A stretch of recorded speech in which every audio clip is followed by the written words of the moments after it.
여러분들 외로움과 고독의 차이점을 아십니까? 외로움은 세상 모든 사람들이 느끼는, 홀로 있을 때 느끼는 것을 외로움, 보편적인 외로움을 이야기합니다. 그런데 이 고독이라는 말은 조금 독특한 뜻이 있습니다. 기독교 영성가들은 이렇게 정의를 내립니다. 고독이란 하나님 앞에 홀로 있음, 이것을 고독, 그렇게 이야기를 합니다. 우리가 하나님 앞에 홀로 있을 때 그것은 고독이고 어떤 면에서 외로움일 수 있지만 오히려 복된 시간이 될 수 있다 하는 의미가 있습니다. 우리가 잘 아는 강준민 목사님이라는 분이 고독이라는 책을 썼는데, 그분은 인생에 있어서 아주 중요한 것을 배웠다고 합니다. 피할 수 없는 것은 환영하라, 변할 수 없는 것은 용납하라. 성격 변하던가요? 우리 40년, 50년, 60년 사신 우리 부부들에게 여쭤보십시오. 남편 성격 변했는가? 아내 성격 변했는가? 잘 안 변해요. 참 희한하죠. 부모님께로부터 받은 성격, 성품, 그리고 어렸을 때부터 이 습관화된 것들 참 안 변합니다. 그러나 우리 그리스도인들은 예수 안에서 우리 성격도 바뀌어야 될 줄로 믿습니다. 변할 수 없는 것들, 참 성격이 잘 안 변해요. 그래서 서로 부부간에 이거 바뀌라고, 저거 바뀌라고, 이거 뭐 변하라고 그러지 말라는 거예요. 변할 수 없는 것은 용납하라, 이런 이야기를 했습니다. 이분은 그런 이야기 하는데, 이 고난의 무게, 하나님 앞에 홀로 앉아있고 외로움 속에서 하나님을 만난 사람들은 이 고난의 무게가 있답니다. 그것은 어떻게 나타나냐면은 언어의 무게로 나타난대요. 고난을 많이 받은 사람은 무게가 있어요. 체중이 많이 나가는 것이 아니라 그의 말을 들어보면은 말에 무게가 있다는 거예요. 하나님을 만나고 어려움 속에서 단련된 사람들은 그의 언어가 다르다는 겁니다. 얼마나 중요한 얘기가 되겠습니까? 리더의 말이 깊어지려면은 홀로 하나님을 만나면서 고난의 광야에서 침묵을 배워야 된다, 이렇게 이야기를 합니다. 이렇게 하나님 앞에 서 있는 사람들, 고난을 겪은 사람들은 이렇게 표현할 수 있어요. 훈련받고 훌륭한 이 성품의 사람이 된 사람들은 찍는 도끼 날에 향기를 묻혀준다. 여러분 향나무 아시죠? 향나무 도끼로 찍었습니다. 어떻게 될까요? 찍혔지만은 이 향나무의 향을 도끼 날에 묻혀주는 거예요. 와, 참 복된 이야기가 아니겠습니까? 루오라는 사람의 말인데, 의인은 향나무처럼 찍는 도끼의 향을 묻힌다. 십자가는 바로 향나무입니다. 흉기를 향기로 바꿔주는 것이 바로 십자가입니다. 예수님의 십자가는 도전하고 찌르고 도끼로 날로 찍는 것 같지만, 그 도끼 날로 찍는 그 도끼 날에 향기를 묻혀주는 것이 아니겠습니까? 우리가 하나님 앞에 힘들지만 광야를 지나가면서 고독을 배운 사람들은 혼자 있는 이런 삶 속에서 성품이 바뀝니다. 믿음이 성장해 갑니다. 그 말에 무게가 있는 사람으로 변하게 되는 것입니다. 자, 그런데 일반 사회는 좀 다르죠. 일반 사회를 보면은 이 혼자 있는 것이 너무 외롭고 힘들다고 이야기합니다. 불행이라고 이야기합니다. 우리나라 현대 사회에서 이 홀로 있는 것 많은 문제가 됩니다. 질병, 파산, 대인관계 어려움, 가정적인 문제, 직장에서 소외, 학교에서 왕따, 너무 어려운 겁니다. 사회에서는 홀로 되는 것이 참 힘든 일이 많이 있지 않겠습니까? 여러분 왕따 당해보신 경험이 있으신가요? 왕따가 참 어렵죠. 그리스도인들은 왕따를 이렇게 해석합니다. 왕을 따르는 사람들. 그리스도를 따르고 그리스도와 만난 사람들은 내게 이 도끼로 찍는다 할지라도 그 도끼 날에 향기를 묻혀줄 수 있는 사람으로 변할 수 있다는 겁니다. 여러분 세상에서 가장 무서운 동물이 뭡니까? 사자나 호랑이가 무섭죠. 그런데 이 무서운 동물이 하나 더 있습니다. 고라니입니다. 고라니는 사슴과 동물이죠. 무리를 지어서 살아갑니다. 그런데 이 무리를 지어 살아가다가 그 무리에서 홀로 떨어진 고라니는 아주 무섭게 돌변하게 됩니다.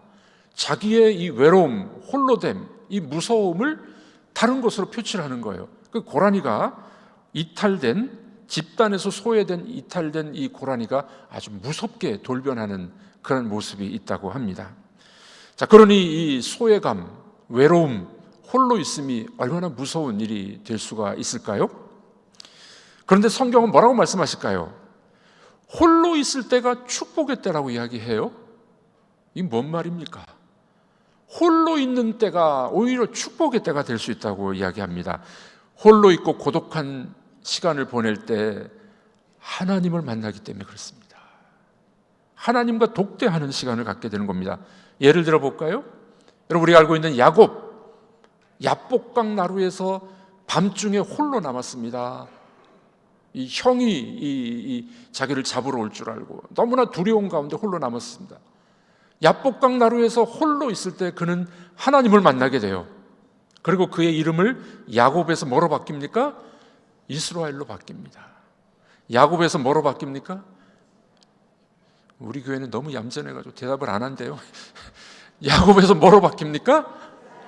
네, 홀로 남았을 때 하나님을 만나고 그는 야곱에서 이스라엘로 바뀌었어요. 모세는 어떻습니까? 이집트의 왕궁에서 산의 진미를 먹었습니다. 왕자 수업을 받았습니다. 그때 하나님을 못 만났어요. 모세가 언제 하나님을 만납니까? 광야에 홀로 있을 때, 사방이 막혔을 때 그는 위를 바라볼 줄 알았습니다. 모세가 사람을 때려 죽일 때는요, 사방을 둘러보고 사람 없는 거 보고 때려 죽여요. 모세는 그때 하늘을 볼 줄 몰랐습니다. 그러나 그가 홀로 있는 광야에서는 사방은 사람은 보이지 않지만 하늘에 계신 하나님을 그는 만나게 됐던 겁니다. 홀로 있을 때 모세는 하나님으로부터 부르심을 받게 됩니다. 사도 요한은 어떻습니까? 밤모섬에 유배됐습니다. 밤모섬에 유배되었을 때 거기서 요한계시록을 받게 돼요. 놀라운 일이 벌어지지 않았습니까? 바울 사도 옥에 갇혔습니다. 거기에서 옥중서신을 쓰게 됩니다. 예수님은 어떠하셨나요? 겟세마네 동산 제자들은 다 쿨쿨 잠을 자고 있는데 예수님 홀로 하나님을 만나게 됩니다. 거기서 예수님이 아주 유명한 기도를 하게 됩니다. 아버지의 뜻대로 하여 주옵소서. 유명한 기도를 하죠. 우리가 잘 아는 존 밀턴, 고독한 가운데 불후의 명작을 쓰게 됩니다. 신라권을 쓰게 됩니다. 톨스토이, 시베리아 유배의 경험을 가지고 부활이라는 책을 쓰게 됩니다. 여러분, 그러므로 우리가 고독한 시간, 홀로 있는 시간이 헛된 시간이 아니라는 걸 알게 됩니다. 그 시간을 어떻게 누구와 보내느냐에 따라서 우리의 삶이 달라지게 된다는 것입니다. 우리 예수님은 홀로 십자가를 지고 올라가셨습니다. 오늘 본문에 보니 예수님이 고독한 시간을 경험하게 됩니다. 이 고독한 시간을 경험하면서 예수님이 우리에게 보여주신 이 말씀이 우리에게 어떤 교훈이 될까요? 우리 예수님은 이 땅에 오셔서 기적과 표적, 기사, 물을 포도주로 바꾸는 사건, 38년 된 병자를 고치는 사건, 오병이어로 5,000명을 먹이는 사건, 사람들이 그걸 보고 막 몰려왔어요. 5,000명, 10,000명, 15,000명 막 몰려왔습니다. 예수님이 기적을 베풀 때는 많은 사람들이 몰려오게 된 겁니다. 그런데 오늘 본문에 보니 예수님이 어려운 말씀을 하는 거예요. 내가 십자가에 죽을 거야. 무릎과 피를 흘릴 거야. 어려운 말씀을 하니까 많은 사람들이 다 도망가 버렸어요. 떠나가 버리게 된 것입니다. 기적은 좋지만 어려운 말씀은 거절하는 사람들을 우리는 보게 됩니다. 여러분, 우리들도 그러지 않나요? 예수 믿으면 복 받고, 예수 믿으면 돈도 많이 벌고, 예수 믿으면 병도 나아요. 아멘이죠. 그러기를 주님의 이름으로 축복합니다. 이럴 때는 우리는 아멘은 잘하는데요, 예수 믿으면 고난이 있습니다. 예수 믿으면 희생하셔야 돼요. 예수 믿으면 용서하셔야 돼요. 이러면은 아멘을 안 하고 노멘 하는 거예요. 싫은 거예요, 그게. 얼마나 우리가 참 재밌고 웃깁니까? 그저께 울산에서 총회가 있어서 제가 한 주간 다녀왔는데, 아침에 이게 경건의 예배를 9시에 시작합니다. 예배를 드렸는데 저희 동기 목사님이 아주 설교를 은혜롭게 잘 하셨어요. 목사님이 몇 년 전에 이렇게 뇌종양 판정을 받아가지고 뇌를 열고 종양을 다 도려냈어요. 죽다가 살아났다고 합니다. 너무 감동스러웠어요. 하나님이 살려주셨으니 앞으로 이제 살 동안에는 사랑하고 용서하고 살 날이 얼마 남지 않았는데 행복하게 용서하며 살아야 됩니다. 너무 은혜 받았어. 너무 은혜 받았어. 그런데 오후 회무 시간에 그 목사님이 나와서 다른 목사님하고 싸우네. 이게 뭐지? 아침에 은혜 받은 게 다 그냥 도망가 버렸어요. 살 날이 얼마 남지 않았으니 사랑하고 용서해야 됩니다. 설교는 했는데 회의 시간에 싸워? 여러분들, 우리 목회자들이 그런 경우가 있는 것 같아요. 설교는 잘하는데 그렇게 안 살아. 여러분들은 안 그런 것처럼 앉아 계시는데, 제가 목회하면서 많은 사람들 상담을 받아봅니다. 이야기를 들어봅니다. 용서를 못 하겠대요. 용납이 안 된다는 겁니다. 말씀은 잘 들었어요. 아멘 했는데 용서를 못 하겠다는 거예요. 그럼 이런 이야기 하죠. 아니, 그 인간이 먼저 사과를 해야 내가 용서하죠. 우리 다 그런 이야기 하죠. 여러분, 그런 말씀 안 합니까? 그 사람이 잘못했으니까 그 사람이 사과해야 내가 용서하죠. 이게 이제 세상의 법칙이에요. 세상의 법칙. 그러나 복음은 어떻게 이야기합니까? 성경은 그렇게 이야기하지 않아요. 성경은 우리가 아직 죄인 되었을 때, 우리가 회개도 안 했을 때 하나님은 그의 아들 예수 그리스도를 보내주셔서 십자가에서 우리 죄를 대신하여 죽으심으로 우리 죄를 용서해 주셨어요. 그러니까 하나님의 방법은 뭡니까? 우리가 죄인이었는데 무조건 먼저 용서하셨어. 그 다음에 우리가 말씀을 듣고 성경을 배우다 보니 내가 죄인이네. 그래서 하나님 앞에 회개하는 거예요. 하나님의 방법은 뭐가 먼저입니까? 용서가 먼저예요. 사과가 먼저 아니에요. 이것을 복음이라고 이야기합니다. 여러분들, 우리가 이 말씀을 듣고 알고 배우고 있는데 어떻게 합니까? 실제 생활에서는 어떻게 해요? 사과를 해야 내가 용서하죠. 아닙니다. 복음은 내가 먼저 용서하는 거예요. 내가 먼저 품어주는 거예요. 아멘이십니까? 여러분들, 이건 어려운 말씀이에요. 이런 어려운 말씀을 하면 사람들이 아멘을 안 해요. 다 도망가는 겁니다. 어렵다고. 여러분, 그러나 주님의 말씀을 우리가 믿음으로 받아들이고 아멘하는 사람에게는 그 말씀이 쉬운 거예요. 행복이 찾아오게 되는 겁니다. 오늘 본문의 제자들은 예수님의 어려운 말씀을 듣고 다 도망가 버렸어요. 6장 66절 우리 읽어보겠습니다. 그때부터 그의 제자 중에서 많은 사람이 떠나가고 다시 그와 함께 다니지 아니하더라. 많은 제자들이 다 떠나가 버렸어요. 자기 목적과 다르니까, 자기 생각과 다르니까, 예수님이 어려운 말씀을 하시니까 다 도망가 버렸습니다. 얼마나 예수님이 외롭고 고독한 시간을 보내셨을까요? 여러분, 가수들이 막 열광하는 이 관중들 앞에서 노래를 부르다가 다 떠나가면 되게 외롭대요. 요즘에 제가 임영웅을 몰랐는데요, 얼마 전에 뭉쳐야 찬다에 나와서 축구하는 거 보면서 알았습니다. 그 임영웅이가 콘서트를 하면은요, 이 앞자리가 200만 원이랍니다. 200만 원 내세요, 앞자리. 임영웅도 언젠가는 인기가 떨어질 거예요. 그러면 그게 외롭대요. 그렇게 외롭대요. 손흥민이 그렇게 축구를 잘해서 골을 많이 넣는데 몇 골 못 넣으면 막 비난하잖아요. 그런 겁니다. 여러분들, 인기가 떨어졌을 때 외로움을 겪는다고 하는데, 우리 예수님은 오늘 본문에 보니 많은 사람들이 어려운 말씀을 듣고 다 도망가 버렸어요. 예수님이 몇 명의 제자들과 함께 남게 됩니다. 1954년에 노인과 바다를 쓰인 해밍웨이가, 노벨 문학상을 받았던 해밍웨이가 자살을 해서 죽습니다. 권총으로 자살해 죽습니다. 그가 유서에 이런 이야기를 남겼습니다. 나는 전류의 흐름이 그치고 필라멘트가 끊어진 전구처럼 고독하다. 너무 고독하고 외로워서 그는 자살하고 죽습니다. 예전에 뉴욕에서 사진 전시회가 열렸는데 아주 독특한 사진이 하나 있었습니다. 제목은 고독이었습니다. 부제는 한 인간의 고독입니다.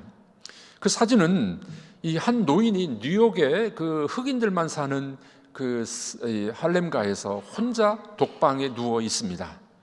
그 방에는 아무것도 없고 앙상한 뼈만 남은 노인이 이 흰 담요를 덮고 벽을 바라보고 누워 있습니다. 그런데 그 사진의 초점은 그 노인의 머리맡에 전화기 한 대가 놓여 있는 거예요. 이 전화기가 이제 외부와 연결되는 유일한 이 통로였던 겁니다. 어김없이 하루에 한 번씩 전화가 걸려옵니다. 이 전화는 아들이 하는 전화도 아니었습니다. 친구가 하는 전화도 아니었습니다. 이 전화는 장의사에서 오는 전화였습니다. 이 노인이 전화를 받으면 아직 안 돌아가신 거예요.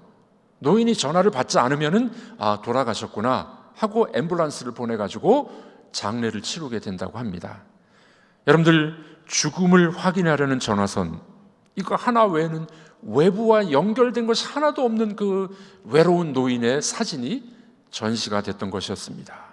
그야말로 고독의 극치가 아니겠습니까? 여러분, 오늘 본문에 보니 예수님은 배신을 당합니다. 홀로 남게 됩니다. 인간 편에서 보면 고독이요 외로움이지만 그 시간은 하나님을 만나는 시간이고 하나님의 편에서는 축복의 시간이 되는 줄로 믿습니다. 그래서 이런 말이 있습니다. 하나님은 우리에게 혼자의 섭리를 배우게 하신다. 어떤 지혜로운 사람은 이렇게 말합니다. 눈물을 흘릴 때가 하나님을 만날 가장 좋은 때이다.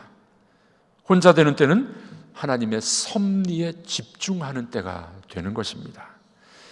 여러분들, 인생을 살다 보면은 건강도 잃어버리고 물질도 날아가고 인기도 사라지고 사람도 떠날 때가 있습니다.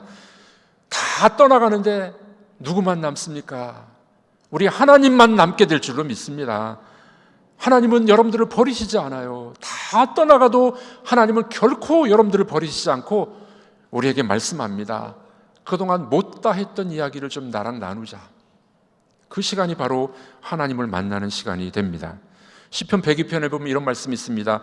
광야의 당아새 같이 혼자 있을 때, 광야의 당아새처럼 혼자 있을 때, 그때가 바로 하나님을 만날 때입니다. 사랑하는 성도 여러분, 그렇습니다. 우리 주님은 고독한 시간을 보냈지만 그러나 하나님과 교제하고 하나님이 함께 하심을, 은혜를 경험하는 시간이 됐던 것이었습니다. 아까 우리가 불렀던 찬양이 있지 않습니까? 뼈아픈 눈물을 흘릴 때와 무거운 근심이 있을 때 주께서 그때도 같이 하사 언제나 나를 생각하시네. 다시 한번 우리 불러보도록 하겠습니다. 뼈아픈 눈물을 흘릴 때와 무거운 근심이 있을 때에 주께서 그때도 같이 하사 언제나 나를 생각하시네. 언제나 주는 날 사랑하사 언제나 새 생명 주시나니 영광의 기약이 이르도록 언제나 주만 바라봅니다. 뼈아픈 눈물을 흘릴 때와 무거운 근심이 나를 누르지만은 그때도 나와 함께 하사 언제나 돌봐주실 줄로 믿으시기를 바랍니다. 예수님은 외로움 속에 있으셨지만 더 어려움이 있으셨어요. 여러분, 7장 1절을 보면은 예수님을 죽이려는 사람들이 등장합니다. 7장 1절 읽어보겠습니다. 그 후에 예수께서 갈릴리에서 다니시고 유대에서 다니려 아니하심은 유대인들이 죽이려 함이로라. 유대인들이 예수님을 이제 죽이려고 해요. 더 심각한 외로움이 또 있습니다. 여러분들, 오늘 본문 7장 3절에 보면은 이런 일이 있습니다. 3절 읽어보겠습니다. 그 형제들이 예수께 이르되 당신이 행하는 일을 제자들도 보게 여기를 떠나 유대로 가소서. 그 형제들, 예수님의 동생들이에요. 예수님의 동생들이 나타나가지고 예수님을 비웃는 거예요. 너 뭐, 형님 왜 지금 갈릴리 총구석에 이러고 있어요? 예루살렘에 좀 올라가세요. 다른 성경 번역본에는 이렇게 이야기합니다. 그들이 주님을 비웃으면서 말하되, 누가요? 예수님의 이 형제들이, 동생들이. 여러분, 아무리 우리가 잘못해도 형제들은 우리 편이 되어줘야 되지 않겠습니까? 형제들이 예수님을 지금 비웃고 있는 겁니다. 네. 왜 그랬을까요? 5절에 이렇게 답을 내려줍니다. 5절 읽어보겠습니다. 이는 그 형제들까지도 예수를 믿지 아니함이로라. 형제들도 예수를 안 믿는 거예요. 그러니 예수님이 얼마나 고독합니까? 제자들은 어려운 말씀이라고 다 떠나버렸어요. 유대인들은 예수를 죽이려고 합니다. 형제들은 예수님을 비웃고 있어요. 예수님은 이런 고독의 시간, 따돌림의 시간 어떻게 보냈었을까요? 여러분들, 예수님은 그 고독의 시간을 하나님과 동행하며 하나님 앞에 앉아있는 시간으로 보내게 됩니다. 예수님이 어려움 속에서도, 그 고독 속에서도 이길 수 있었던 것은 바로 하나님과 동행함이에요. 하나님 앞에 앉아있음이에요. 하나님과 교제하셨습니다. 그때 새로운 힘을 얻게 됐던 것이었습니다. 여러분들, 인생을 살다 보면 고독과 외로움이 우리에게도 당연히 찾아옵니다. 기억하십시오. 그 순간은 바로 하나님을 만날 때입니다. 세상은 다 우리를 비난해도 하나님은 내 편이십니다. 아멘은 두 분만 하시네. 세상은 우리를 비난해도 하나님은 내 편이십니다. 하나님은 내 편이세요. 아버지를 바라보며 인내하는 여러분들이 되기를 바랍니다. 그때 오히려 우리의 믿음이 성장하고 우리가 주님을 만나는 복된 시간이 될 줄로 믿습니다. 오늘 우리 말씀을 통해서 우리는 세 가지 교훈을 얻었으면 좋겠습니다. 어떤 교훈일까요? 첫 번째 교훈입니다. 외로울 때 혼자가 아님을 기억하십시오. 따라해 보겠습니다. 외로울 때 나 혼자가 아닙니다. 아멘이십니까? 주님은 외로움과 고독을 느끼셨지만 혼자가 아니었어요. 하나님이 함께 하셨습니다. 하나님이 동행해 주셨던 겁니다. 믿음의 선진들도 보십시오. 그들이 홀로 있을 때 혼자가 아니었어요. 하나님은 늘 곁에 계시고 임마누엘 해주시는 줄로 믿습니다. 두 번째 교훈입니다. 고독의 시간을 긍정적으로 활용하십시오. 우리 예수님은 이 고독한 외로운 시간에 한적한 곳을 늘 찾아가셨습니다. 뭐 하러요? 기도하러 가셨습니다. 예수님은 그 고독의 순간을 아버지와 교제했습니다. 기도했습니다. 그 고독한 침묵은 바로 우리의 마음을 두드리는 예수님의 노크가 될 것입니다. 그러므로 하나님이 우리에게 외로움과 고독을 주시는 목적이 있어요. 우리가 홀로 있을 때 하나님과 교제하고 하나님과 기도하라고 우리에게 그런 시간을 준다는 걸 잊지 마시기를 바랍니다. 여러분들 의도적으로 좀 홀로 있는 시간을 가져보십시오. 지난 주간에 이제 울산에 가서 4박을 하고 왔는데 한 명당 방 하나씩을 주더라고요. 너무 감사하게. 코 고는 사람이 없어가지고 잠을 잘 잤습니다. 저는 제 아내하고 떨어져 본 적이 없어요. 같이 잠을 자니까. 근데 혼자 잠을 자니까 조금 어색하더라고요. 첫날은. 근데 둘째 날, 셋째 날이 되니까 혼자 자는 것도 잘만하대요. 홀로 있을 때 그때 하나님과 기도하고 감사하고 찬양하고 잠을 자면 얼마나 좋겠습니까? 여러분 의도적으로 한번 시간을 내보셨으면 좋겠어요. 산책할 때 자연 속에 들어가서 하나님을 생각하면서 한번 걸어보십시오. 새벽 기도의 시간이 얼마나 좋은지 모르겠습니다. 제 아는 친구 목사님은 3번에서 목회를 하는데 새벽 기도하고 그 주변에 산책을 한대요. 산책하면서 기도한답니다. 좋은 기도 방법 중에 하나가 아니겠습니까? 세 번째 교훈입니다. 홀로 있을 때, 고독할 때 그리스도가 돌보심을 잊지 마시길 바랍니다. 엘리야 도망갔습니다. 하나님이 그를 찾아왔습니다. 먹을 걸 주십니다. 잠을 재워주십니다. 불이 지나가고 지진이 일어나고 폭풍이 지나갔습니다. 그러나 세미한 음성으로 하나님이 그를 찾아와서 어루만져 주셨던 것이었습니다. 여러분들 홀로 있을 때는 바로 하나님을 만날 수 있는 중요한 때가 되는 줄로 믿으시길 바랍니다. 요즘 시대가 얼마나 시끄럽습니까? 군중 속에 시끄럽게 도시 속에서 살아가는 것을 즐겁게 사람들은 생각하는데 오히려 홀로 있을 때, 외로울 때 그때 주님이 여러분들을 찾아오셔서 축복하시고 말씀해 주실 줄로 믿습니다. 여러분들 지금 죽음과 싸움을 하고 있는 분도 계십니다. 암으로 고생하는 분들이 계십니다. 혼자가 아님을 믿으시길 바랍니다. 주님이 함께 하십니다. 실직의 고비 가운데 있는 분들이 계십니까? 혼자가 아닙니다. 주님이 함께 하십니다. 결혼 생활이 삐그덕거리는 분들이 계십니까? 혼자가 아닙니다. 주님이 함께 하십니다. 여러분 밑줄을 그으시기 바랍니다. 나는 혼자가 아니다. 주님이 여러분들과 동행하실 줄로 믿습니다. 저는 새벽에 이 새벽 기도할 때 하나님과 독대해요. 전능하신 하나님과 독대하는 겁니다. 그때 하나님이 지혜를 주시고 위로의 시간을 갖게 되는 것입니다. 저는 제 방이 하나님을 만나는 장소예요. 좋은 책을 읽고 설교를 준비하고 하나님께 하소연도 합니다. 기도도 합니다. 찬양도 부릅니다. 하나님은 언제나 그 자리에 함께 주셨습니다. 지난 추석 연휴 때 저는 하루는 가족들을 만나고 2, 3일은 제 이 방에서 책을 읽고 글을 쓰는 시간을 가졌습니다. 이 큰 예배당에 저 혼자 이 교회에 있었습니다. 그 시간이 얼마나 행복했는지 몰라요. 하나님을 만나고 또 설교를 준비하고 좋은 책을 읽는 그런 복된 시간을 가질 수가 있었습니다. 여러분들은 어떠하십니까? 홀로 외롭다고 생각하십니까? 나이가 많고 돈이 떨어져서 친구가 안 찾아온다고 생각하십니까? 말을 못해서 인기가 없다고 생각하십니까? 광야에 홀로 떨어진 것처럼 외롭다고 생각하십니까? 이때가 바로 하나님을 만날 때입니다. 아무도 거들떠보지 않는 때지만 하나님은 여러분들을 찾아오시고 위로하시고 내가 너와 함께 있어 위로하실 줄로 믿으시기를 바랍니다. 홀로 있을 때 하나님은 여러분들에게 말씀하기를 원하세요. 이것이 바로 우리의 영적 훈련이 되셔서 하나님과 동행하는 그런 행복하고 복된 여러분들이 되시기를 주님의 이름으로 축복합니다.